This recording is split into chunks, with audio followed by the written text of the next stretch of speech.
जैसा कि हमने कहा था कि हम एक-एक करके सारे टॉपिक को पढ़ेंगे। तो कल हमने देखा कि हिंदी साहित्य की जो लेखन पद्धति है, यानी जो इतिहास लेखन है, वो किस आधार पर लिखा गया, किस प्रकार से इतिहास को संग्रहित किया गया, किस प्रकार हिंदी साहित्य को लिखा गया है। तो इसी के आगे क्रम में हम देखेंगे कि सबसे पहले जो इतिहास लिखा वो किसने लिखा। यहाँ पर हम देखेंगे कि जो सबसे पहले हिंदी साहित्य का जो इतिहास लिखा वो गारसा दत्तासी जी ने लिखा था। हिंदी साहित्य के इतिहास लेखन का सर्वप्रथम प्रयास फ्रेंच विद्वान गारसा दत्तासी जी ने किया है। इनकी जो पुस्तक है वो है इस्तवार दल्ला लिटरेचर हिंदुस्तानी। इस पुस्तक के 2 संस्करण हैं। प्रथम संस्करण 2 भागों में विभक्त है, एक 1839 में और दूसरा 1847 में। यहाँ पर ध्यान से देखना। देखो, इस पुस्तक के 2 संस्करण हैं। सबसे पहले यह पुस्तक 2 संस्करणों में है और जो प्रथम संस्करण है वो 2 भागों में विभक्त है, जो 1839 और 1847 में प्रकाशित हुए। उसके बाद इसका जो द्वितीय संस्करण है वो 3 भागों में विभक्त है। प्रथम 2 भागों का प्रकाशन 1870 में और तीसरे भाग का जो प्रकाशन है वो 1871 में हुआ। यहाँ पर हम एक ग्राफ के द्वारा भी समझ सकते हैं। देखो, जैसे ये है इस्तवार दल्ला लिटरेचर हिंदुस्तानी, तो ये इसका प्रथम संस्करण है। यह 2 भागों में 1839 और 47 में, और द्वितीय संस्करण जो है वो 1870 और 71 में। यहाँ पर ये 3 भागों में, यहाँ पर मैं लिखना भूल गई हूँ। यहाँ पर ये 2 भाग हैं और ये तीसरा भाग 1871 में है। ये एक फ्रेंच विद्वान है और इन्होंने सबसे पहले हिंदी साहित्य के इतिहास लेखन का कार्य किया है। और ये इनकी कितनी उपलब्धि है ये महत्वपूर्ण नहीं है, लेकिन इतिहास लेखन में सबसे महत्वपूर्ण ये है कि इन्होंने सबसे पहले प्रयास किया विदेश में रहते हुए भारतीय साहित्य को, हमारे हिंदी साहित्य के ऊपर इन्होंने लिखने का प्रयास किया, जो आगे सबके लिए पथ प्रदर्शक रहा। तो इसलिए इनके जो सारे जो ये एक पॉइंट है ये इम्पोर्टेंट हो जाते हैं। इसमें जो तथ्य हैं जो सीधे क्वेश्चन में आ जाते हैं और ये पूरे के पूरे याद होने चाहिए। जैसे इसमें कुल 738 रचनाकार हैं, जिसमें हिंदी के 72 और शेष उर्दू के हैं। पूछा जाएगा इसमें कुल कितने रचनाकार हैं और हिंदी के कितने हैं। इसमें कुल 24 अध्याय हैं। इसमें काल विभाजन का कोई प्रयास नहीं किया गया है, ये भी इम्पोर्टेंट है।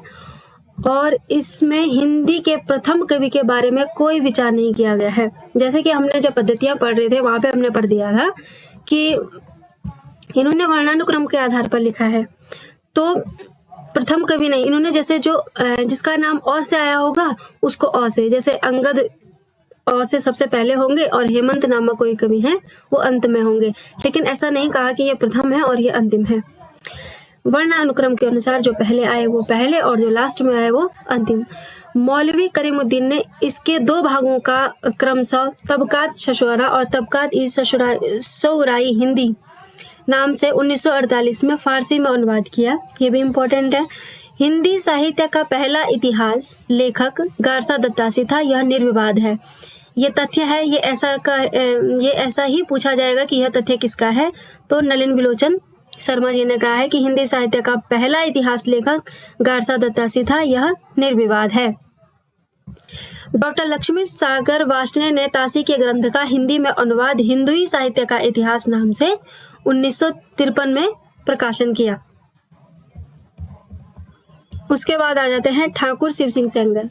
इससे पहले मैं आप सभी को बता दूं कि साथियों, जो मेरे ये नोट्स हैं मैं खुद इसकी तैयारी कर रही हूँ एलटी और लेक्चरर की, और मेरे पास आचार्य रामचंद्र शुक्ल, बच्चन सिंह और नगेंद्र जी की बुक है। वहाँ से मैंने सारे जो तथ्य हैं वो एकत्रित किए हैं, इसलिए आपको प्रामाणिकता के बारे में कोई भी संदेह नहीं होना चाहिए।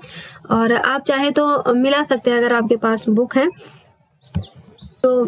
देखिए, यहाँ पे जो दूसरे होंगे वो होंगे ठाकुर शिव सिंह सेंगर।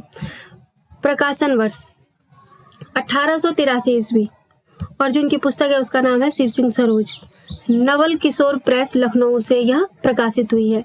हिंदी में रचित हिंदी का पहला इतिहास ग्रंथ है। ये जो शिव सिंह सरोज है वो हिंदी में रचित हिंदी का पहला इतिहास ग्रंथ है, और कुल रचनाकार हैं 1003।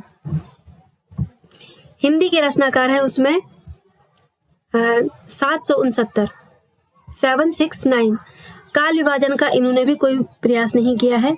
पुष्य या पुंड्र को हिंदी का पहला कवि माना, जिनको हम पढ़ेंगे अभी आगे जब हम अपभ्रंश के कवि पढ़ेंगे, जहाँ पे हम पुष्पदंत जी को पढ़ते हैं। इन्होंने ठाकुर शिव सिंह सेंगर ने पुष्पदंत को हिंदी का पहला कवि माना है।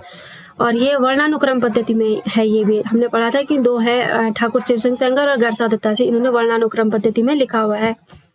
शुक्ल जी ने इसे कविवृत्त संग्रह कहा है। ये भी इम्पोर्टेंट है, किस किस को कविवृत्त, आगे बहुत इतिहासों को इन्होंने कविवृत्त संग्रह की परिभाषा दी है, लेकिन शब्द अलग अलग प्रयोग किए गए हैं। तो यहाँ पर इन्होंने कविवृत्त संग्रह इसको कहा है।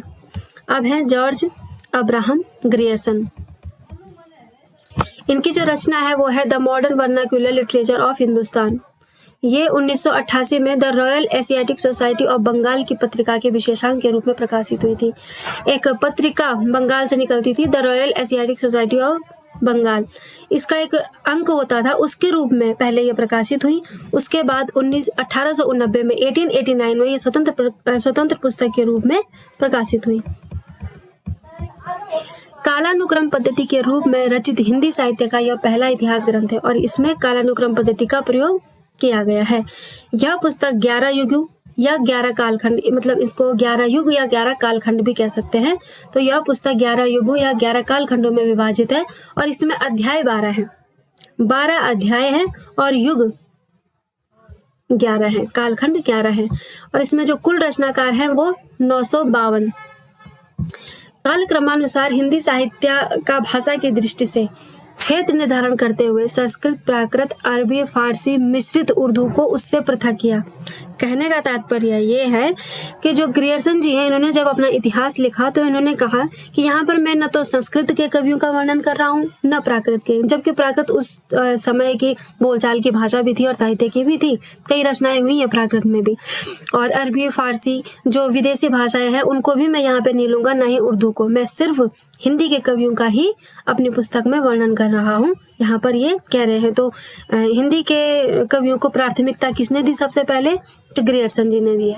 भक्ति काल को हिंदी साहित्य का स्वर्ण युग मानना ग्रियर्सन की सबसे बड़ी उपलब्धि है।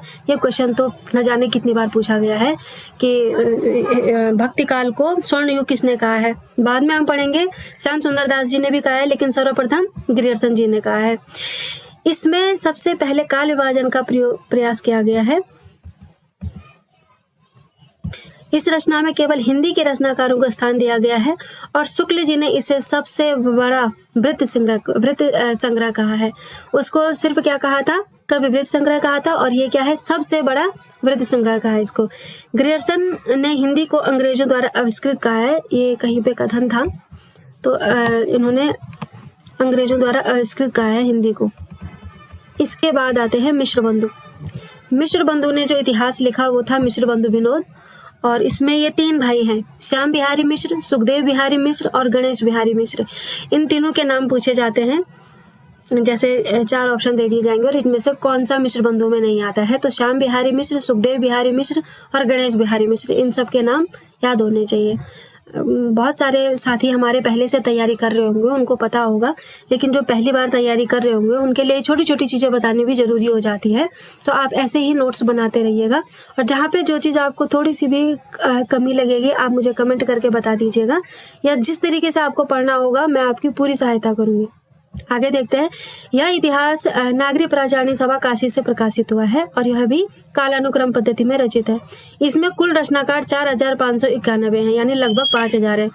कुछ भी आ सकता है ऑप्शन में, 5000 किसने माना है या 4591, ये भी याद होना चाहिए। और ये भी मिश्र बंधुओं द्वारा रचित मिश्र बंधु विनोद 4 भागों में विभक्त है। इसके प्रथम 3 भाग 1913 में और चतुर्थ भाग 1934 में प्रकाशित हुआ है। तो ये 4 भागों में विभक्त है, जिसके 3 भाग 13 में और जो चौथा भाग था वो 34 में प्रकाशित हुआ। मिश्र बंधुओं ने हिंदी साहित्य के विकास क्रम को 5 युगों तथा उपविभाजन सहित 8 भागों में विभक्त किया है। तो ये भी देखना है कि कितने युगों में बांटा है, 5 युगों में, और उपविभाजन किया है। आगे हम पढ़ेंगे, जब हम इनका पढ़ेंगे काल विभाजन, तब देखेंगे हम कि क्या क्या इन्होंने नामकरण किया है, वो भी सब याद करना पड़ता है। इन्होंने आदिकाल को आरंभिक काल के नाम से संबोधित किया है और पुष्य या पुंड्र को हिंदी साहित्य का पहला कवि माना है। आचार्य रामचंद्र शुक्ल ने मिश्र बंधु विनोद को इतिवृत्तात्मक ग्रंथ कहकर व्यंग किया है। तो शुक्ल जी ने इसको इतिवृत्तात्मक ग्रंथ कहकर व्यंग किया है।